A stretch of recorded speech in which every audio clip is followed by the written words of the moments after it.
Don't come to the hospital. Those 5 words shattered everything I thought I knew about family. My own father's voice, cold as ice, cutting through the phone line like a knife through my heart. My mother was dying, and he was telling me to stay away. What kind of father does that? What kind of family abandons their own blood when she needs them most? But here's the thing that will make your blood boil. If you think this story is unbelievable, hit that like button and subscribe, because what happened next will show you just how twisted family can really be. Leave a comment if you've ever felt completely betrayed by the people who were supposed to love you unconditionally. I'm shaking just thinking about that phone call. It was 2:47 a.m. on a Tuesday when my phone buzzed me awake. Unknown number. I almost didn't answer. Who calls at that hour unless it's an emergency? Something deep in my gut told me to pick up. Hello? My voice was groggy, confused. Amber. It was my dad. I hadn't heard from him in 6 months. Not since the big fight. Not since he chose her over me. Dad? What's wrong? It's almost 3 in the morning. There was this pause. This terrible, heavy silence that made my stomach drop. I knew. Somehow I just knew. It's your mother. My world stopped spinning. What about Mom? She collapsed tonight. We're at Memorial Hospital. It's her heart. I was already throwing on clothes, grabbing my keys. I'm coming. I'll be there in 20 minutes. No. That single word hit me like a physical blow. What do you mean, no? Don't come to the hospital, Amber. We don't need you here. I actually laughed. Not because it was funny, but because my brain couldn't process what he'd just said. Dad, are you serious right now? Mom could be dying and you're telling me not to come? You made your choice 6 months ago. You chose your career over family. You chose that promotion over being here for us. The promotion. Of course, it always came back to that. The job opportunity in Seattle that would have doubled my salary, given me the life I'd worked so hard for. The opportunity that meant moving away from the small town where I'd grown up, where my parents still lived, where nothing ever changed. That's not fair, and you know it, I whispered, tears already streaming down my face. I offered to move you both to Seattle with me. I offered to buy you a house, take care of you. We didn't want charity from our daughter. We wanted our daughter. I am your daughter. A daughter who put money before family. A daughter who couldn't be bothered to visit for 3 months before taking that job. He was right about that part, and it stung. I had been consumed with work, with proving myself, with climbing that corporate ladder. But I was doing it for them too, wasn't I? For the family I wanted to build someday? For the security I never had growing up? Dad, please. Whatever you think I did wrong, we can talk about it later. Right now, I just need to see Mom. She doesn't want to see you. Those words cut deeper than anything he'd said so far. That's not true. She asked me not to call you.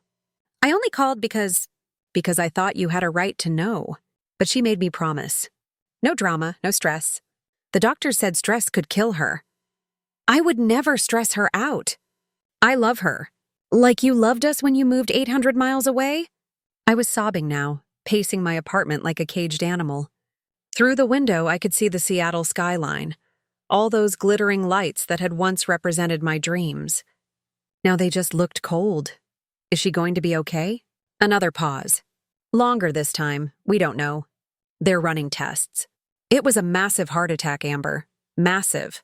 They had to use the defibrillator 3 times just to get her back.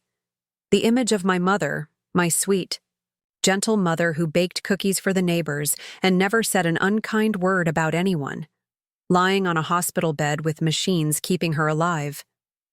I couldn't breathe. Dad, I'm begging you. Let me come.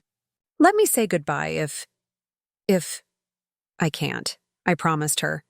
Then let me talk to her. Put her on the phone. She's sedated. She can't. She's not conscious right now. This had to be a nightmare. This couldn't be real. Families don't do this to each other. Parents don't abandon their children. Children don't get banned from their dying mother's bedside over a stupid job opportunity. But even as I thought it, I knew it was real. Because this was exactly the kind of thing my father would do. He'd always been stubborn, always seen the world in black and white. You were either loyal or you were a traitor. You either put family first or you were selfish. There was no middle ground in his mind. What about Sarah? I asked, grasping at straws.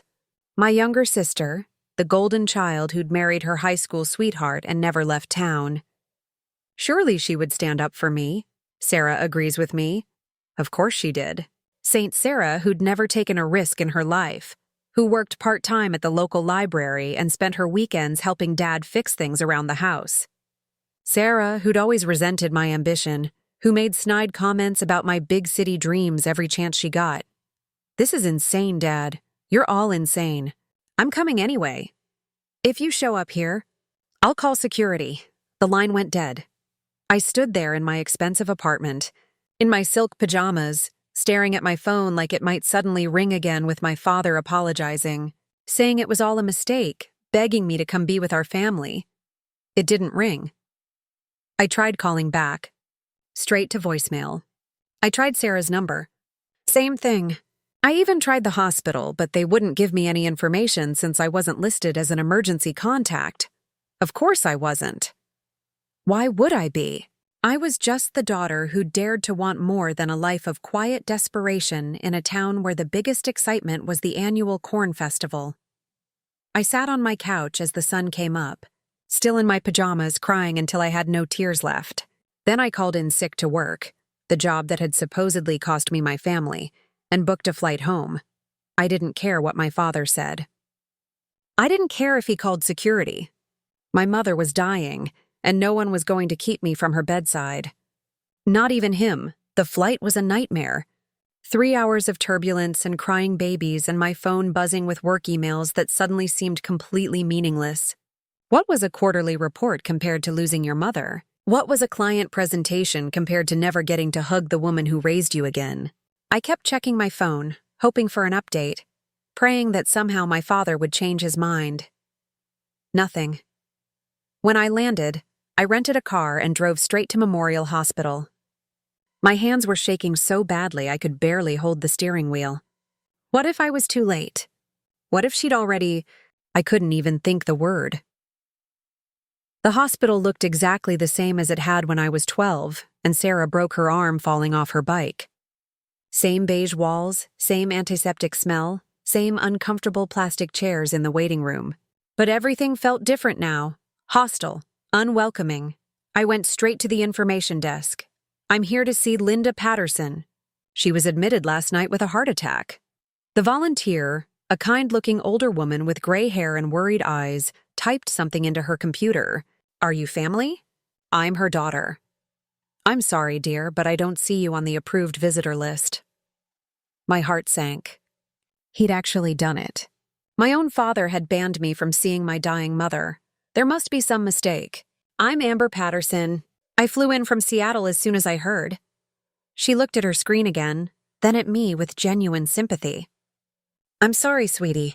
The patient specifically requested that only immediate family be allowed to visit, and your name isn't on the list. I am immediate family. I'm her daughter. My voice was getting louder, more desperate. Other people in the waiting room were starting to stare. The security guard by the elevator was taking notice. Ma'am, I understand you're upset, but I can only follow the instructions I've been given. If you'd like, I can call up to the room and see if someone can come down to speak with you. Yes, please. Call my father, Robert Patterson, or my sister Sarah. Tell them Amber is here. She picked up the phone and dialed. I watched her face as she spoke to whoever answered. Watched it fall as she listened to the response. I'm sorry, she said as she hung up. They said to tell you that they'll call if there's any change in her condition, but they don't want any visitors right now except for the people already approved. I felt like I was drowning. Like the floor was opening up beneath me, and I was falling into some horrible alternate reality where parents cast their children out like strangers. Can you at least tell me how she is? Is she okay? Is she going to live? The woman looked around nervously, then leaned forward and lowered her voice. Honey, I'm not supposed to give out medical information, but she's stable. She made it through the night, and that's a good sign with heart attacks. Relief flooded through me so intensely I had to grab the counter to keep from falling. She was alive. Whatever else happened, she was alive. Thank you, I whispered. I found myself a seat in the waiting room and settled in. I wasn't leaving. I didn't care if it took hours or days. I wasn't leaving without seeing my mother. That's when I saw her. Sarah, walking out of the elevator with 2 cups of coffee, looking tired and stressed, but very much like she belonged here.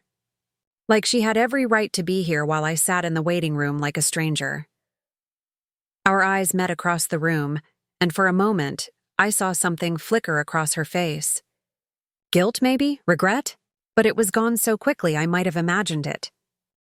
She walked over slowly like she was approaching a dangerous animal. Amber, I didn't think you'd actually come. Of course I came. She's my mother too.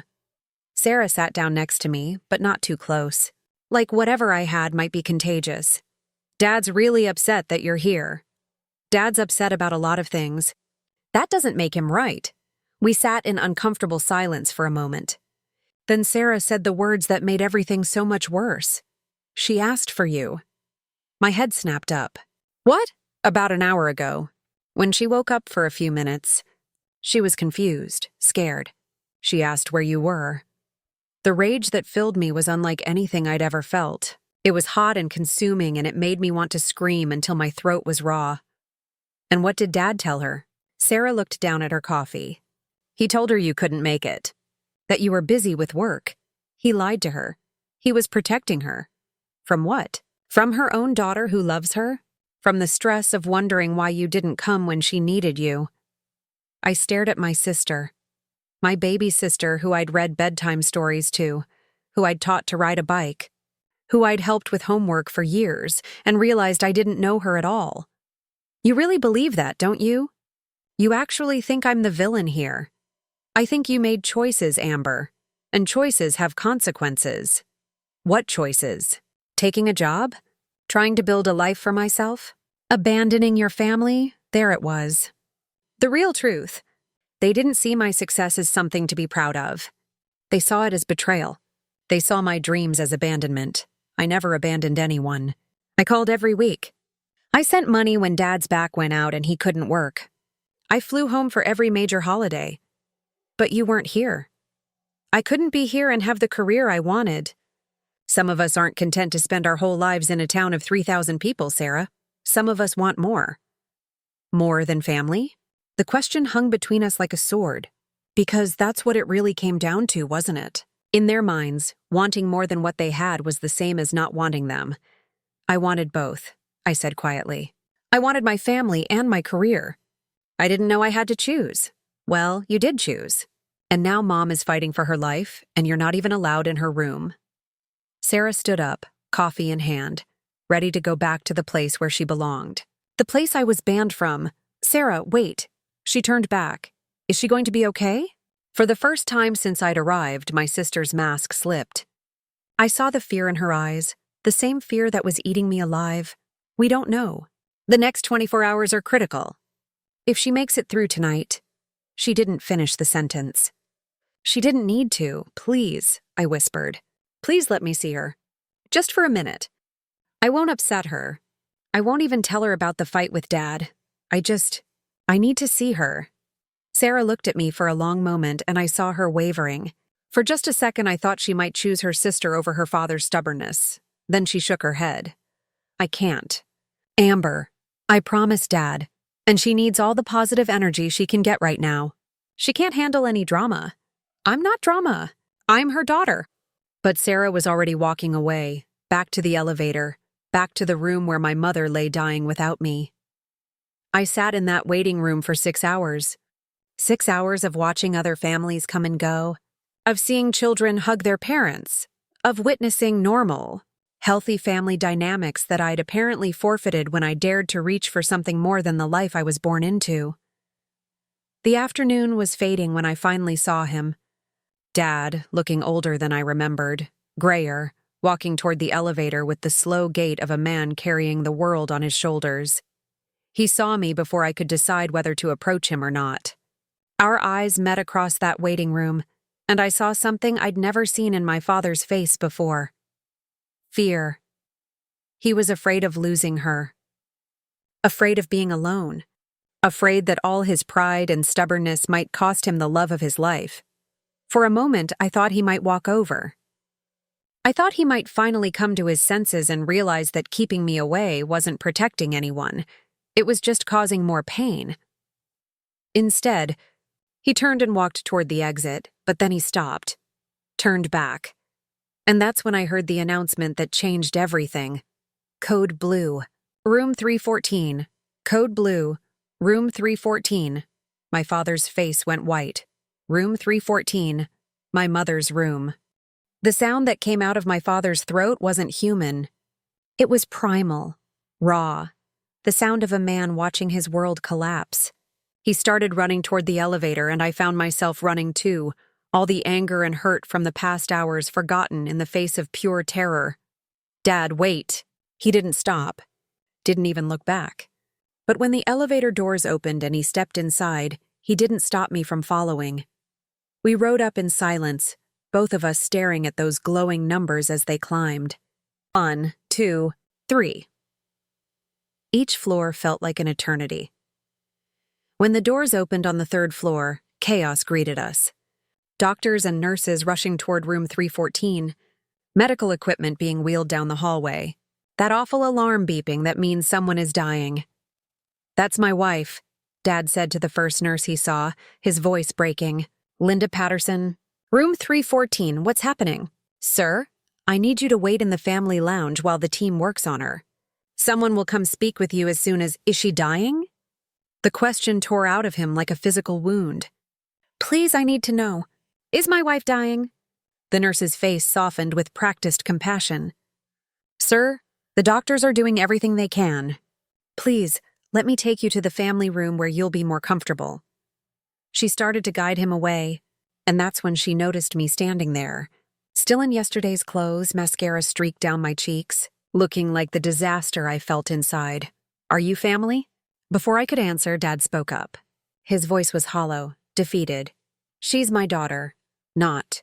She's not allowed here. Not. She's not on the list. Just, she's my daughter." The nurse nodded and led us both to a small room with uncomfortable chairs and tissue boxes on every surface. The room where they take families to deliver life-changing news.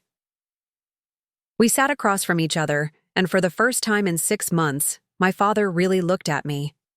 I mean, really saw me. Not the ungrateful daughter who'd chosen career over family, just me. Scared, heartbroken, desperate to know if my mother was going to live or die. "I should have let you see her," he said quietly. I felt fresh tears start. "Dad, no, let me say this.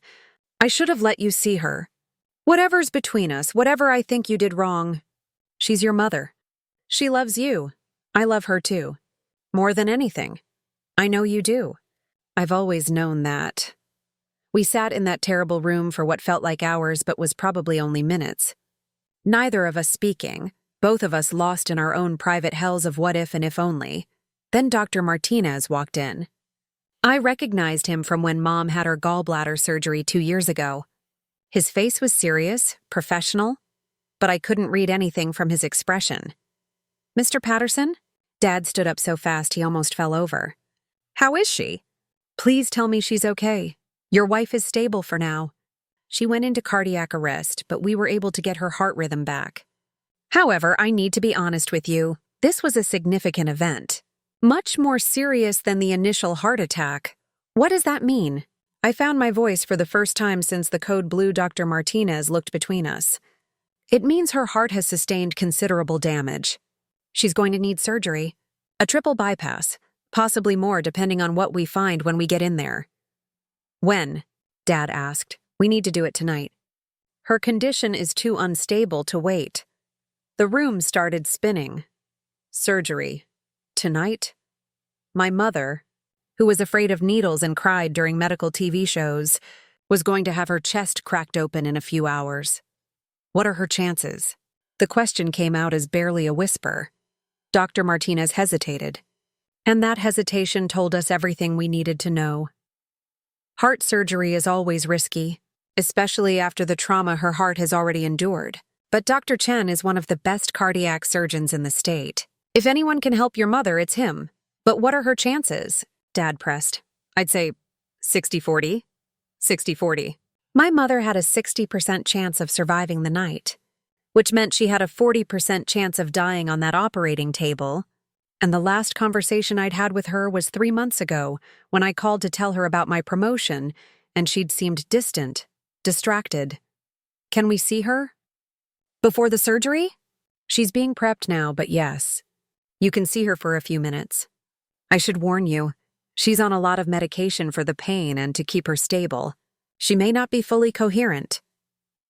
Dad and I followed him down the hallway to room 314, the room I'd been banned from just hours earlier. As we approached, I could hear the steady beep of monitors, the whoosh of machines helping her breathe. "Dad," I said, stopping outside the door. "Maybe you should go in first, alone. I don't want to upset her if she's confused about why I'm here." He looked at me with something that might have been respect. "We go in together. You're her daughter. You belong here." The woman in the hospital bed didn't look like my mother. She looked small, fragile, connected to more wires and tubes than seemed possible. Her face was pale, her breathing shallow. But when she heard our footsteps, she opened her eyes. "Bobby?" Her voice was weak, slurred from the medication. "I'm here, Lynn. I'm right here." The pain. It was so bad. I thought I was dying. "You're okay now. The doctors are going to fix you up good as new." She turned her head slightly and saw me standing at the foot of her bed. For a moment, confusion flickered across her face. "Amber? Honey, what are you doing here? Didn't you have that big presentation this week?" My heart shattered. Even now, even lying in a hospital bed about to undergo life-threatening surgery, she was thinking about my work, my life, my priorities. I flew in as soon as I heard. "Mom, the presentation doesn't matter." "But you worked so hard on it." "Mom, nothing matters except you getting better." She tried to reach for my hand, but the IV line made it difficult. I moved closer, took her hand in both of mine. It felt so cold, so fragile. "I'm scared, Amber." "I know, Mom, but you're going to be okay. Dr. Chen is the best, and we're all going to be right here when you wake up." "Promise?" I looked at Dad, who nodded slightly. "I promise. I'm not going anywhere." She squeezed my hand with what little strength she had. "I love you, sweetheart. I know I don't say it enough, but I'm so proud of you. So proud of everything you've accomplished." That's when I lost it. All the anger, all the hurt, all the resentment from the past 6 months just dissolved into pure, overwhelming love for this woman who'd raised me, supported me, believed in me even when I didn't believe in myself. "I love you too, Mom, so much." A nurse appeared in the doorway. "I'm sorry, but we need to take her up to surgery now." "Already?" Dad's voice cracked. "The sooner we operate, the better her chances." They started disconnecting monitors, preparing to wheel her bed out of the room. As they lifted her, Mom grabbed my hand one more time. "Take care of your father. He acts tough, but he's scared too." "I will, Mom, I promise." "And Amber? Don't let this divide our family anymore. Life's too short for holding grudges." Before I could respond, they were wheeling her away. Dad and I followed as far as the surgical doors, then watched as they disappeared behind the authorized personnel-only signs. We made our way back to the family waiting room, and that's when I saw Sarah. She was pacing near the windows, cell phone pressed to her ear, talking in hushed, urgent tones. When she saw us, she quickly ended her call. "How is she?" "I heard the code blue and surgery," Dad said simply. "Triple bypass." "Maybe more." Sarah's face went white. "When?" "Now, they just took her up." "Why didn't anyone tell me?" "I was just getting coffee and it happened fast," I said. There wasn't time. Sarah looked between Dad and me, taking in the fact that we were sitting together, that the hostilities seemed to have been temporarily suspended. "I called Mike," she said to Dad. "And I called Aunt Carol. They're driving in tonight." Mike was Sarah's husband. Aunt Carol was Mom's sister, the one who lived 3 hours away and only visited on major holidays. The fact that Sarah had called them meant she understood exactly how serious this was. We settled in for what we all knew would be a long night. The surgical waiting room was different from the main waiting area, quieter, more solemn. This was where families waited for news that would either save their loved ones or destroy their worlds. Dad sat rigid in his chair, staring at the door where the doctors would eventually emerge. Sarah flipped through magazines without reading them. I found myself watching the clock, calculating. The surgery would take 4 to 6 hours, they'd said. It was 8:30 p.m. now. That meant somewhere between 12:30 and 2:30 a.m. We'd know if my mother was going to live or die. Around 10 p.m., Mike arrived with sandwiches and coffee that none of us wanted but all of us needed. He hugged Sarah, nodded at me with that awkward politeness reserved for family members you're not sure how to treat, and shook Dad's hand. Any updates? Nothing yet, Sarah said. It's going to be a long night. Aunt Carol showed up around midnight, red-eyed from crying and driving. She hugged everyone, including me, and settled in with her own vigil. We were quite the group. 6 people who, under normal circumstances, might have struggled to make conversation for an hour. But crisis has a way of stripping away all the petty bullshit and leaving only what really matters. Around 1 a.m., Dad finally spoke to me directly for the first time since we'd left Mom's room. I owe you an apology. Dad, you don't— Yes, I do, what I said on the phone, keeping you away from her. That was wrong. I was angry and hurt, and I took it out on you when you needed your family most. I felt tears starting again. I'm sorry, too. About the move, about not visiting more, about putting you in a position where you felt like you had to choose between supporting my dreams and keeping our family together. You shouldn't have to choose between having a career and having a family. I was old-fashioned, set in my ways. I thought if you really loved us, you'd want to stay close. I didn't understand that you could love us and still want more for yourself. Sarah looked up from her magazine. I'm sorry too, Amber, I was jealous. Jealous that you were brave enough to leave, to build something bigger than what we had here. I convinced myself you thought you were better than us, but really, I was just scared that you were braver than me. This was not how I'd imagined this night going. A few hours ago, I was the outcast daughter, banned from my dying mother's bedside. Now we were having the honest conversation we should have had 6 months ago. I never thought I was better than any of you, I said. I just wanted different things. That doesn't make me right and you wrong, or vice versa. We're just different people who want different lives. But we're still family, Dad said. No matter where you live or what job you have, we're still family. Always, I whispered. At 2:15 a.m., Dr. Chen pushed through the surgical doors. He looked tired but not devastated, which I took as a good sign. We all stood up at once. Like some choreographed dance of desperate hope. The surgery went well, he said. And I swear we all exhaled at exactly the same time. We were able to do a quadruple bypass and repair some additional damage to the heart muscle. Her heart is beating strongly on its own. She's okay? Dad's voice was barely audible. She's going to be okay. It'll be a long recovery, several months, but your wife is a fighter. She came through like a champion. I felt my knees give out. Mike caught me before I could hit the floor, and suddenly we were all crying and hugging and laughing through our tears. When can we see her? She'll be in recovery for several hours. Then we'll move her to cardiac ICU. You should all go home, get some rest. Come back around noon tomorrow and she should be awake enough for brief visits. Home. The word felt strange. Where was home for me now? My apartment in Seattle? The house where I grew up? The hotel room I'd have to book because I hadn't thought this trip through? You'll stay with us, Dad said, reading my thoughts. Your room is exactly like you left it. And that's when I realized that despite everything that had happened, despite all the hurt and anger and miscommunication, I'd never actually stopped having a home here. We walked out of that hospital together. Our family broken and battered, but somehow stronger than when we'd arrived. The sun was starting to rise, painting the sky in shades of pink and gold that reminded me why I'd fallen in love with sunrises in the first place.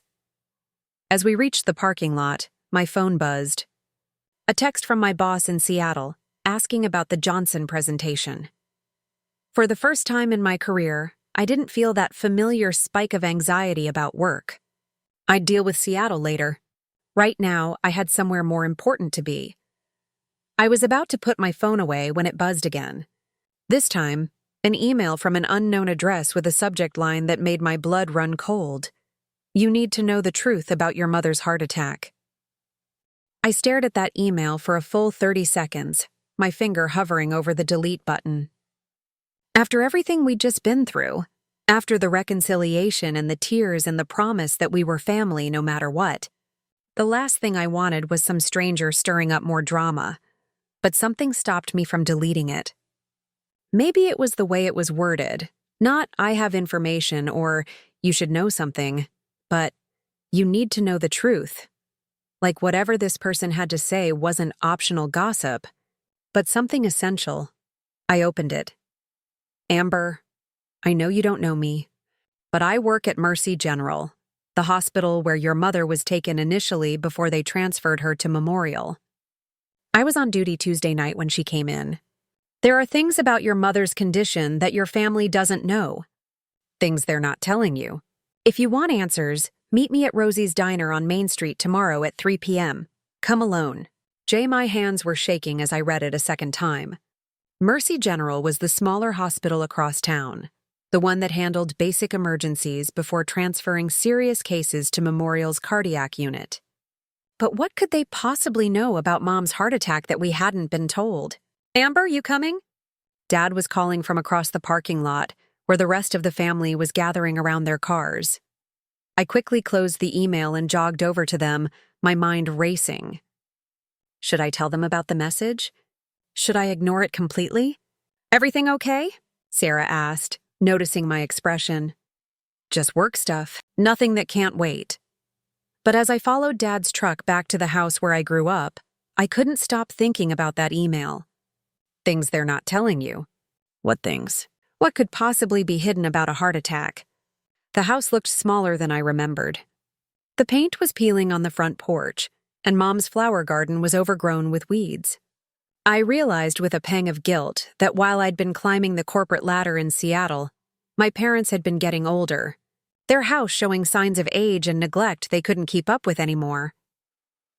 Your room's upstairs, Dad said, unlocking the front door. I kept meaning to turn it into an office, but what? But your mother always said you'd be back someday. Said this would always be your home if you needed it. I followed him upstairs to the room that had been mine from age 5 to 18. Sure enough, it was exactly as I'd left it. My old desk with homework stains on the wood, the bookshelf full of young adult novels and college textbooks, even my high school graduation photo, smiling and full of dreams about the future I was going to build. Dad, can I ask you something? Of course. Tuesday night when Mom had the heart attack. What exactly happened? I mean, you said she collapsed, but where were you? What was she doing? Dad sat heavily on my old bed, suddenly looking every one of his 63 years. She was in the kitchen, cleaning up after dinner. I was watching TV in the living room. I heard this crash, like dishes falling. And when I went to check, he paused, running his hands through his gray hair. She was on the floor, clutching her chest, couldn't breathe. I called 911 and they took her to Mercy General first. Why Mercy? Memorial is closer. The EMT said Mercy was less busy that night. They could see her faster. Something about that didn't sound right, but I was too exhausted to process it. It had been over 24 hours since I'd slept, and the emotional roller coaster was finally catching up with me.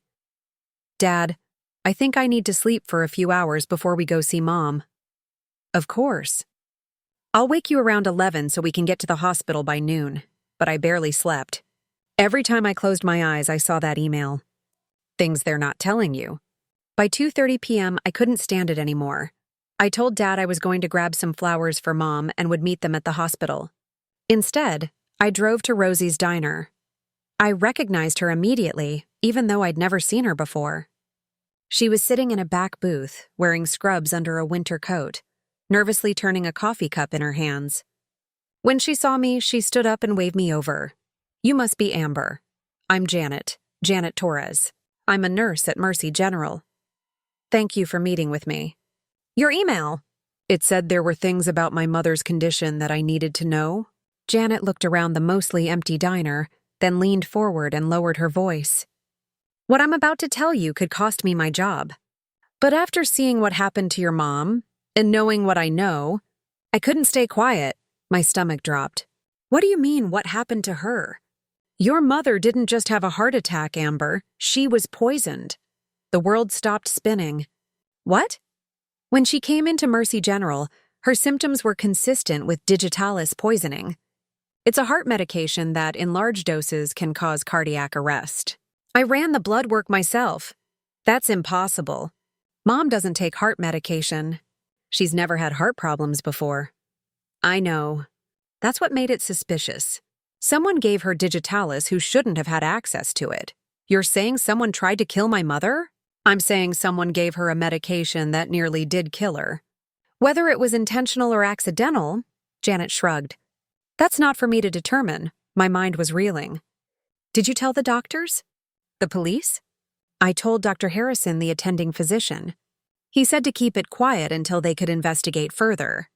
Then, about an hour later, your mother was transferred to Memorial for specialized cardiac care. But that makes sense. Memorial has a better cardiac unit. Amber, your mother was stable when she left Mercy. Her heart rhythm had normalized, and the digitalis was clearing from her system. She didn't need to be transferred. Then why was she? Someone made a call. Someone wanted her moved, and they wanted the digitalis poisoning to disappear from her medical record. I felt like I was going to be sick. Are you saying someone at Memorial is covering this up? I'm saying that when I tried to follow up on your mother's case the next day, I was told her records were sealed, and I was no longer involved in her care. Then my supervisor had a very interesting conversation with me about patient confidentiality and how discussing sealed cases with family members could result in termination. But you're telling me anyway. Because I have a mother too, and if someone tried to poison her, I'd want to know. I sat there in stunned silence, trying to process what she was telling me. Someone had tried to poison my mother. Someone with access to heart medication. Someone who wanted her dead or at least seriously injured. But who?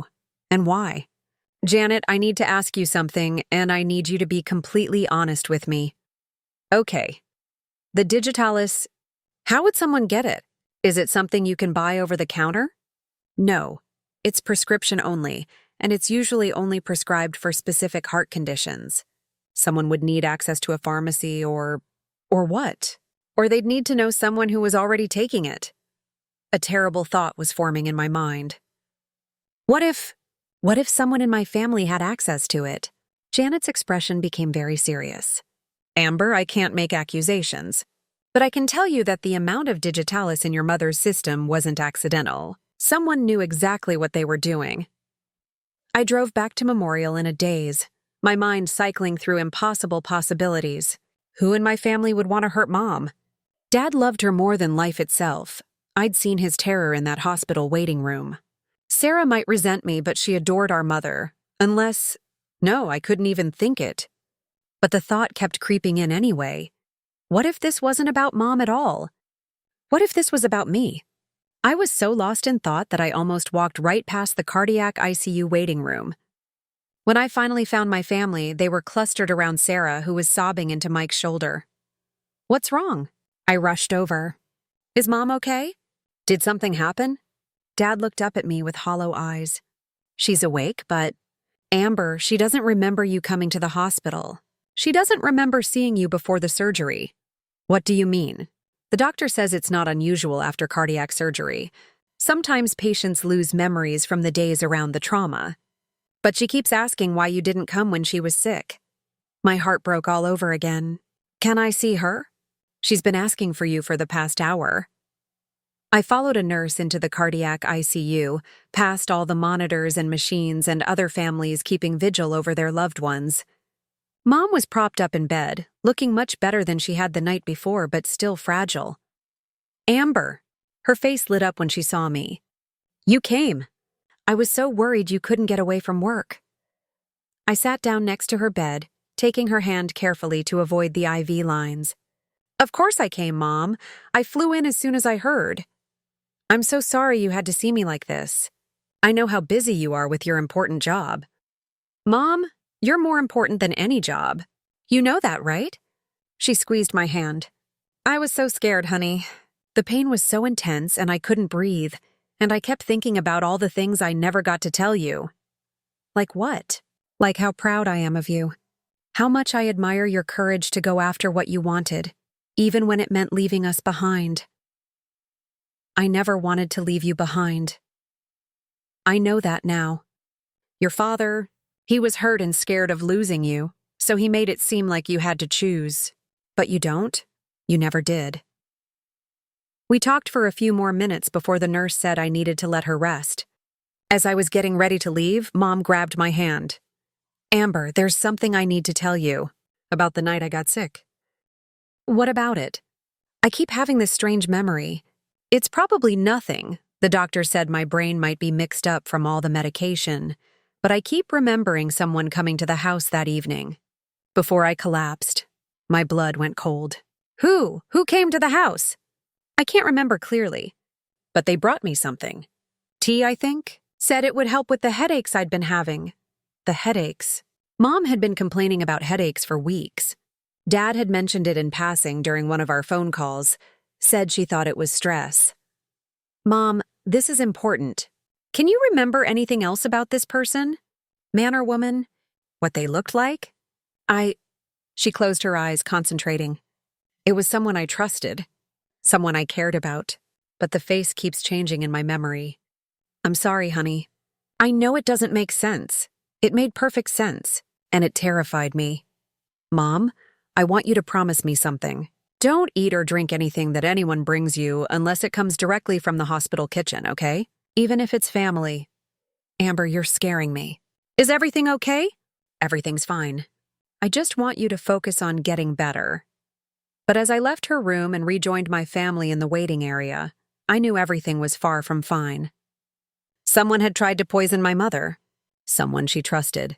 Someone she cared about. Someone in our family. I looked around at the people I'd grown up with, the people I'd just reconciled with after months of hurt and anger. Dad, exhausted and worried. Sarah, still sniffling from her earlier breakdown. Mike, supportive and steady as always. One of them was a would-be killer. The question was, which one? And more importantly, were they finished, or was this just the beginning? As if summoned by my thoughts, my phone buzzed with another message from the unknown email address. Now that you know the truth, we need to talk. Your mother wasn't the real target. You were, and you're still in danger. I looked up to find Sarah watching me, her eyes sharp and calculating in a way I'd never noticed before. Everything okay, Amber? You look like you've seen a ghost. Just tired, I managed. But inside, I was screaming, because I suddenly realized why my mother's heart attack had happened right after I'd taken that job in Seattle. Why the family had been so quick to blame me, to push me away. Someone had been planning this for months. And my success, my distance from the family, made me the perfect scapegoat. The only question now was, how do you survive when you can't trust anyone? And the people who are supposed to love you most might be the ones trying to destroy you? I was about to find out,